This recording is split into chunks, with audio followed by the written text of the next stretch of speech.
At his brother's wedding, my husband, Henry, slapped my hand away and said, "Don't embarrass me. You're just a baby carrier." I smiled through tears, but the next speech was mine, and I told the whole truth. I always hated weddings, not because I disliked love. I once believed in it with every fiber of my being, but because weddings reveal more about people than they realize, especially when you're not the bride. It was a warm May afternoon when we arrived at the venue. Everything was white and gold, glimmering under the soft California sun. His brother, James, had spared no expense. My husband, Henry, adjusted his cufflinks with a practiced ease while I carried our daughter, Sophie, on my hip, 7 months old, pink cheeks, and entirely unaware of the tension that hummed just beneath the surface. I hadn't wanted to come. Sophie was teething. I was exhausted, and Henry had been short with me for weeks, but he insisted in that firm, unyielding voice of his. "We're not starting drama. It's my brother's wedding. Be presentable." So I pulled my hair back, wore the navy blue dress he picked out, and practiced smiling in the mirror until it looked natural. We took our seats near the front. Right behind James and his new wife, Henry was glowing with pride. He always adored his brother, maybe more than he ever did me. I shifted Sophie onto my lap and reached for Henry's hand. My fingers brushed his. He flinched like I'd burned him. Then he leaned in close to my ear, his voice low but cutting. "Don't embarrass me. You're just a baby carrier today. Look pretty. Stay quiet." And just like that, I was hollow, like someone had scooped out everything human inside me and left only skin.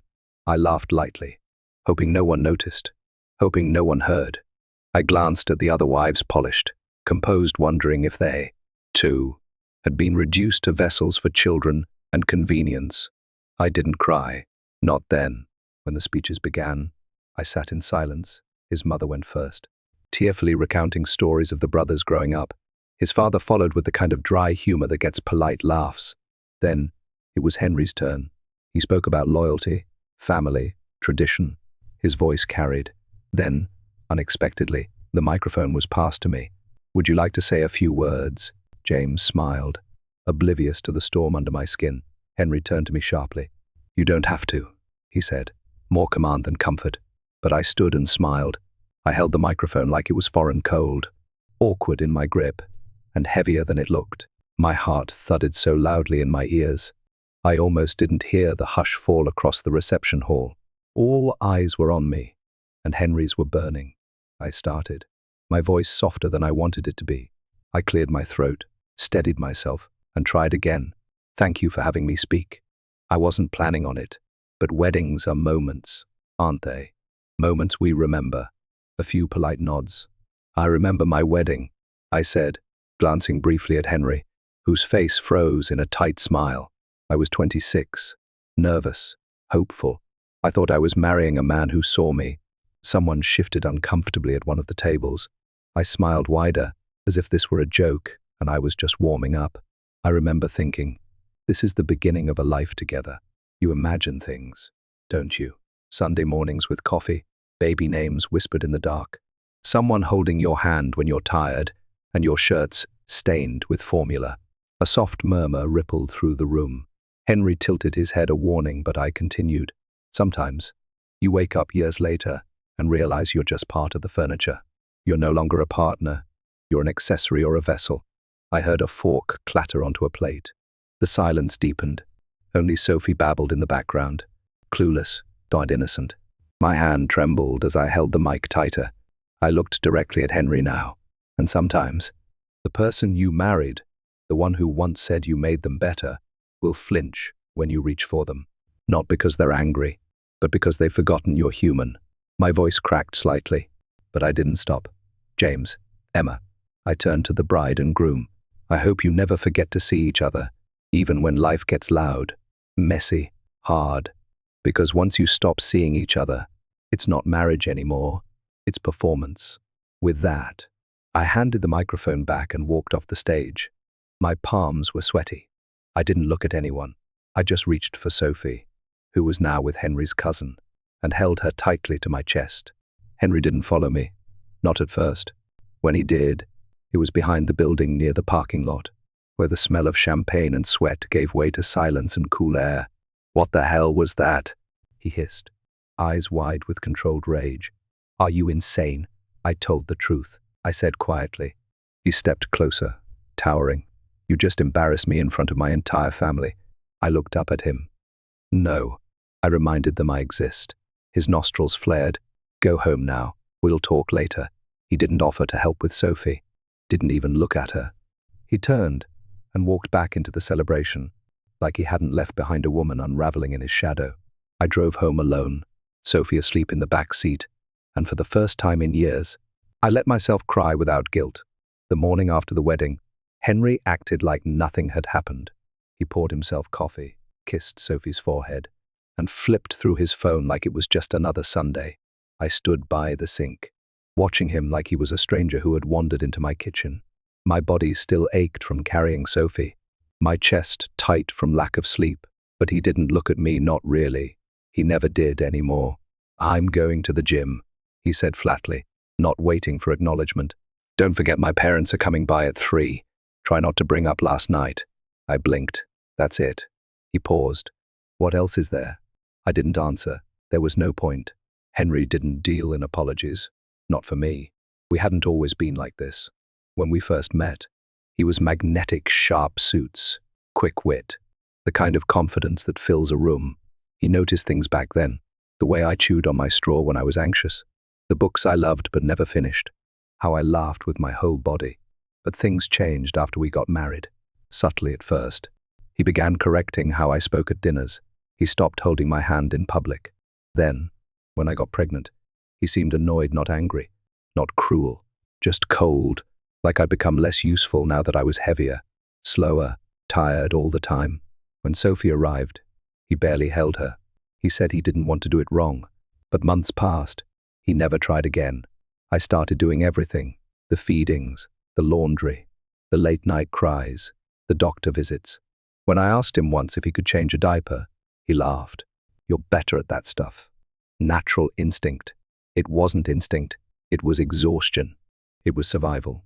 When his parents came by that afternoon, I pasted on the same smile I'd worn for months. His mother commented on how quiet I'd been at the wedding. "You didn't say too much," she said lightly, sipping her wine. "Very tasteful. That little speech of yours really got people talking." Henry's jaw flexed. I nodded politely. "Sometimes honesty makes people uncomfortable." She blinked. "Oh." It was honesty. There was no malice in her voice, just the passive kind of disapproval that cuts sharper than any shout. I wondered if she had ever spoken out against her husband. Probably not. Women in their family were taught to smile through bruises, even if they were only on the inside. After they left, Henry didn't speak to me, not for hours. He watched TV while I bathed Sophie, sang her to sleep, cleaned the kitchen, and folded the laundry. It was like I didn't exist. At midnight, I found him standing on the back porch, staring at nothing. "I meant what I said yesterday," I told him quietly. He didn't turn around. "You made me look like a fool. You made me feel like a ghost." He finally turned. "You think you're a martyr now? Is that it?" I shook my head. "No, but I'm done being invisible." He laughed bitterly. "You're not going anywhere. You need me. You have no job, no savings, no plan. You're stuck." He said it calmly, like it was a fact of life, like gravity. I closed the door behind me and went back to bed, and for the first time, I let myself imagine a life without him. The next morning, I began writing lists, not dramatic lists, not how to escape or how to ruin him. Nothing like that, just practical things. What I'd need to do to survive: bank account, resume, diet care. It felt surreal, like I was planning someone else's move. But every bullet point brought a sliver of clarity. I'd been a graphic designer before Sophie was born, freelance, small clients. Nothing glamorous, but steady. I hadn't touched design software in over a year. Henry said it was unnecessary for me to work. He made enough. And besides, what kind of mother leaves her baby with strangers just to design logos for vegan bakeries? Still, I downloaded the software again quietly. At night, the first time I opened my laptop, I cried not because I was sad, but because it felt like I had a piece of myself back, a real one. Not the version of me who folded towels perfectly or remembered which pacifiers Sophie liked. Henry didn't notice, or if he did, he didn't ask. He started coming home later, smelling of whiskey and department store cologne. He said it was networking. I didn't ask questions. I already knew the rhythm of lies too well. One Thursday, Sophie had a fever. I called Henry at work. His assistant answered. "She's not well," I said. "I need to take her to urgent care." There was a pause. Then Henry's voice got cold, irritated. It filtered through. "You can handle this. Why are you calling me for everything?" "I'm not," I said, stunned. "This is the first time I'm in a meeting." Click. I bundled Sophie into the car and sat in the clinic for 3 hours alone. When the nurse asked if her father was coming, I said, "No, he's busy." That night, while Sophie finally slept, I opened a separate bank account. I had $184 from a cancelled client who forgot to delete their auto payment. It felt like a fortune. The next week, I applied for 2 freelance jobs, small projects. They paid pennies, but I didn't care. It was proof that I could still do something, that I could still be something. One of the clients, a woman named Nancy from Colorado, sent me a message after I delivered her logo. "This is beautiful. You really understood what I wanted. Thank you." I stared at her words for a long time. They were simple, but no one had thanked me in months, maybe years. Henry barely spoke now, and when he did, it was short, transactional. "Sophie needs more wipes. We're low on formula. Clean the fridge." One night, as I folded laundry, he walked in holding a shirt I hadn't ironed. "You're getting sloppy," he said. I looked at him, really looked. He hadn't aged well. He had creases around his mouth that only deepened when he was condescending. I didn't say anything, just turned back to the dryer. He stood there for a moment, maybe expecting an apology. But I didn't offer one because I wasn't his furniture anymore. 2 weeks after Sophie's fever, I got a job that paid more than the others, combined a full website redesign for a non-profit in Vermont. It wasn't glamorous, but it came with real deadlines and real money. More importantly, it came with respect. I worked on it at night after Sophie was asleep. I'd sip weak coffee and work until my eyes burned. It wasn't easy, but it gave me something Henry couldn't touch. Momentum. I started hiding receipts, saving every dollar, selling old clothes, online, quiet things. Nothing loud. I didn't want him to notice the shift. Not yet. Then something I hadn't expected happened. An old college friend, Sarah, messaged me on Facebook. "Hey, saw your name on a client's site. You still doing freelance work? We hadn't spoken in 6 years." "Yes." I typed before I could overthink it. "Late nights mostly. Baby at home. Want to catch up. I'm in town next week." My stomach tightened. Henry wouldn't like that. He didn't like any woman who reminded me I had a life before him.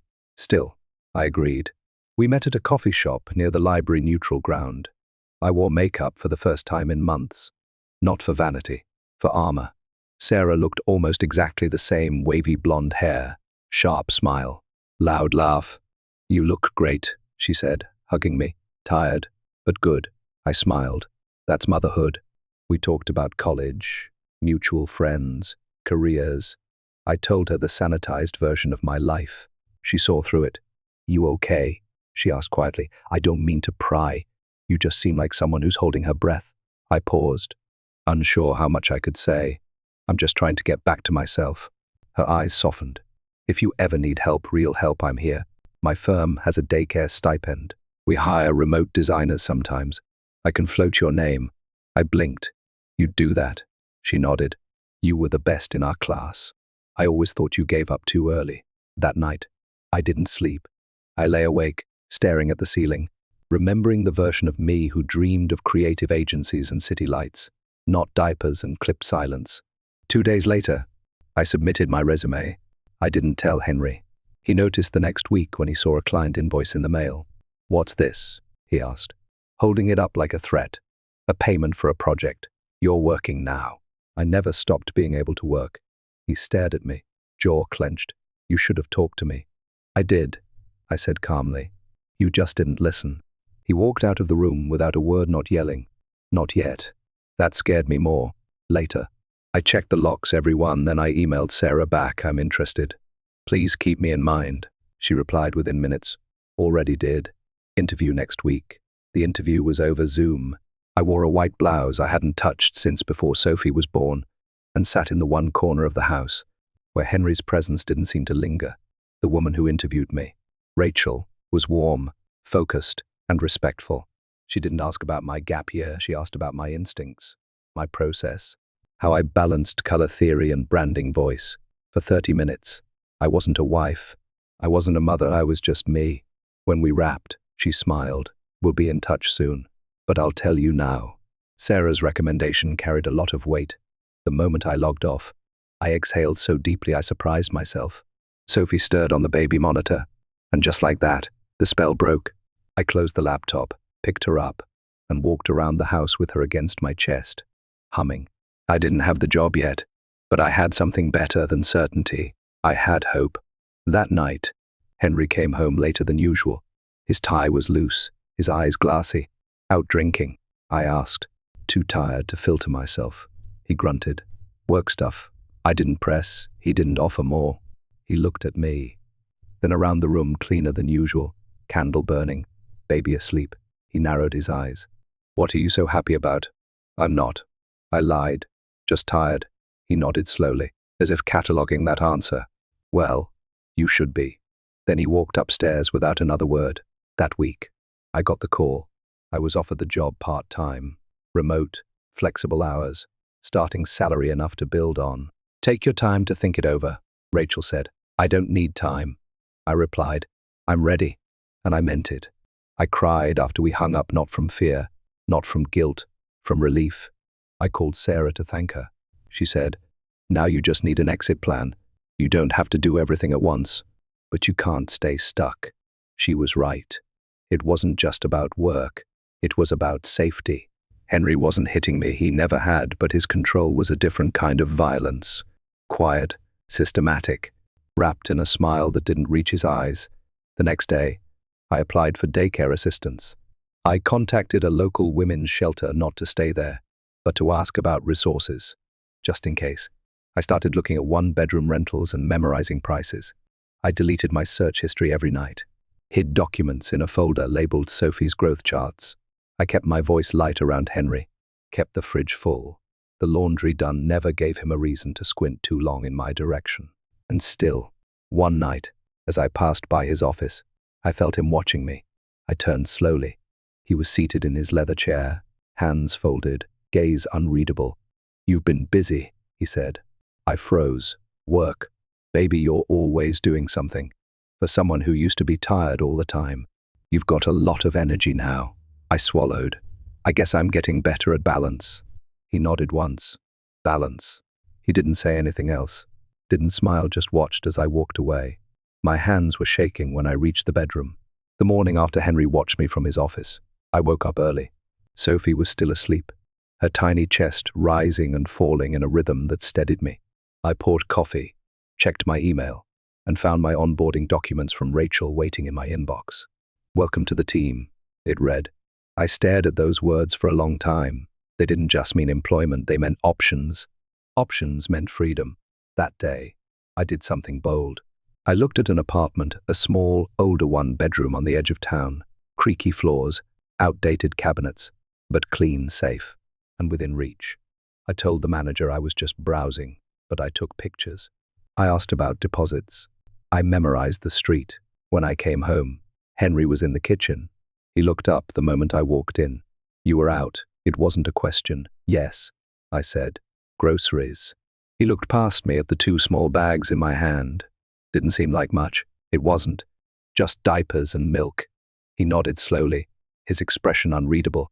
That night, as I bathed Sophie, I caught myself humming. I hadn't done that in months. I dried her off, swaddled her, and laid her in the crib. And for a brief moment, I believed I could make it out cleanly. Quietly, just me and her.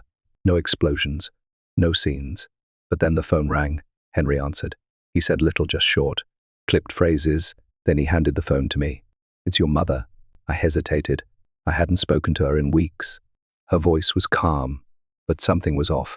Honey, Henry said you've been having a hard time. He told me you've been overwhelmed. My breath caught. What? He's worried, she continued. He said you've been paranoid, maybe even depressed, that you're pulling away from him and the baby. He said you're working too much. The room spun. I'm fine, I said. Don't listen to him. I'm just checking in, she said carefully. Maybe talk to someone, just in case. After I hung up, I walked into the living room and stood in front of him. You called my mother. He didn't flinch. She asked how you were. You told her I was unstable. I told her I was concerned, which, by the way, I am. I stared at him. Why are you doing this? Because you're spiraling. And if you can't see it, someone has to. It was subtle, precise, a blade in a velvet sheath. He wanted to discredit me in case I ever tried to leave. He was building a case. Slowly, silently, just like everything he did. That night, I printed every document, pay stubs, emails, proof of childcare inquiries. I hid them in Sophie's diaper bag, under the formula. I packed an emergency overnight kit, diapers, wipes, baby food, a change of clothes, and left it in the trunk. I told no one, because now I knew Henry wouldn't let me walk away. He needed to keep control, and I was done being controlled. The next week passed in a blur of caution. I worked quietly during the day, rocking Sophie with one hand, while reviewing web layouts with the other. At night, I double-checked everything, passwords, bank statements, hiding places. I memorized addresses, numbers, license plate routes to the shelter. I spoke to no one about my plan, not even Sarah, and still, I knew something was coming. Henry's mood shifted. He stopped asking questions, stopped pretending. He'd linger in doorways, watching me without speaking. He'd shut his laptop the moment I entered a room. He'd mention our wedding album, our future, the way people do when they're trying to remind you who you used to be, who you're supposed to be. Then, one night, he came home with flowers, peonies, my favorite. He hadn't bought me flowers in over 2 years. I thought maybe we could reconnect, he said, placing them in a vase like it was a peace offering. Get back to being a team. I smiled carefully. That's thoughtful. He poured wine, sat beside me on the couch, his arm draped along the back, not touching, just hovering. You've been different lately, he said. Busy, eh? More private. I've had a lot on my plate. He nodded slowly. Still, you could lean on me more. If something's wrong, you can say so. I looked at him, really looked. This wasn't kindness. It was surveillance dressed as concern. I'm fine, I said softly. He waited a bit too long before responding. Good, because I think it's important we're on the same page. Later that night, I checked my phone and noticed an unfamiliar app installed, something called SecureTrack. I hadn't downloaded it. My blood ran cold. I checked permissions, GPS, microphone. Messages, it had access to all of them. I deleted it instantly, then checked Sophie's diaper bag. My emergency folder was gone. I didn't cry. I packed a new folder with only the essentials and hid it somewhere he'd never look, the bottom of the garbage bin, under the bathroom sink, triple bagged in plastic and paper towel rolls. The next morning, I drove Sophie to daycare for a trial run. The building was bright, with art on the walls, and a gentle woman named Maria who welcomed us like family. I watched through the window as Sophie crawled toward a stack of blocks, smiling at the other babies. For the first time, I didn't feel guilt, I felt permission. Afterward, I stopped at a gas station and paid cash for a burner phone. That night, I made a call, one I dreaded and prayed I'd never need to make. The shelter's intake coordinator answered. I have a baby, I said, my voice shaking, and I think I need to leave soon, maybe tonight. She didn't ask questions. I couldn't answer. We'll have a room ready, she said. Come when it's safe. Back home, Henry was sitting at the kitchen table, his phone face down, his eyes locked on mine. He smiled wide and wrong. Out again today? Yes, I said. Just errands. You've been doing a lot of those. I walked past him. Didn't flinch when he stood up behind me. Didn't show fear, but inside, I knew it was almost time. That night, I didn't sleep. I lay in bed beside him, motionless, listening to his breathing, steady, calm, as if he hadn't turned our life into a chessboard, as if he hadn't already made the first move. At 3:14 a.m., I slipped out of bed and padded to the nursery. Sophie stirred, then settled back into sleep with one tiny fist curled under her cheek. I kissed her forehead. By 4, the world outside was dark and still. I wrapped her in a blanket, cradled her close, and crept out the back door. The air was cold and sharp. I felt it bite through my sweatshirt as I unlocked the car, praying the sound wouldn't carry. The emergency bag was already in the trunk. The burner phone was on. preloaded with directions to the shelter. I buckled Sophie in, climbed behind the wheel, and gripped the steering wheel hard enough my knuckles went white. I didn't look back at the house not until I saw the porch light flick on. He was standing there in the doorway, still, barefoot, watching. For a moment, he didn't move. Then, slowly, he stepped forward. My foot hit the gas. I didn't wait to see if he ran after us. I didn't wait to see what he would say. I drove through the quiet streets, past sleeping houses. Every red light felt like a trap. Every shadow made me flinch. At 4:43 a.m., I arrived at the shelter. Maria, not the same Maria from daycare, but another woman with the same soft steadiness, met me at the door. She didn't ask questions. She just opened her arms and led me inside. They gave Sophie a portable crib and me a room with a lock on the inside. And for the first time in what felt like years, I closed my eyes without fear. I didn't know what tomorrow would look like. I didn't know how the custody hearings would go or what stories Henry would tell. But I knew this. We were gone. We were safe. And I was not going back. 2 weeks later, I stood in a borrowed dress with a microphone in my hand again. James had called. He said, "Emma and I wanted you to speak. What you said at our wedding, people are still talking about it." I almost laughed, but I agreed. The reception was smaller this time, just a post-wedding dinner for extended family and friends who couldn't travel. Henry was there. Of course he was. He stood at the back, arms folded, pretending I didn't exist. He'd already begun spreading his version of the story that I'd had a breakdown, that I'd abandoned him. He told his mother I was in a facility. He told mine that I'd taken Sophie without permission. But none of that mattered now because I had documentation. I had witnesses. I had a lawyer, a kind, fierce woman who saw through Henry in minutes. The family court process had just begun, and it would take months, maybe more. But today was mine. I took a deep breath and began. When I spoke at their wedding, I said that marriage is about seeing each other, and I meant that. But what I didn't say then, what I didn't have the strength to say, is that sometimes you have to see yourself first, because no one else is going to do it for you. A quiet stillness swept the room. I spent years thinking I was less, that I was meant to shrink, to stay silent, to survive. I thought if I did everything right, love would come back, that cruelty was a phase, that coldness was stress. But it wasn't. I looked up. Henry hadn't moved, but his jaw was tight. I left. I said clearly, and it was the hardest thing I've ever done, not because I didn't love, but because I finally loved myself more than someone else's comfort. No one clapped. No one needed to. The silence held the weight of truth. I handed the microphone back, walked off the stage, and as I passed Henry, the first looked him in the eye for the first time in months.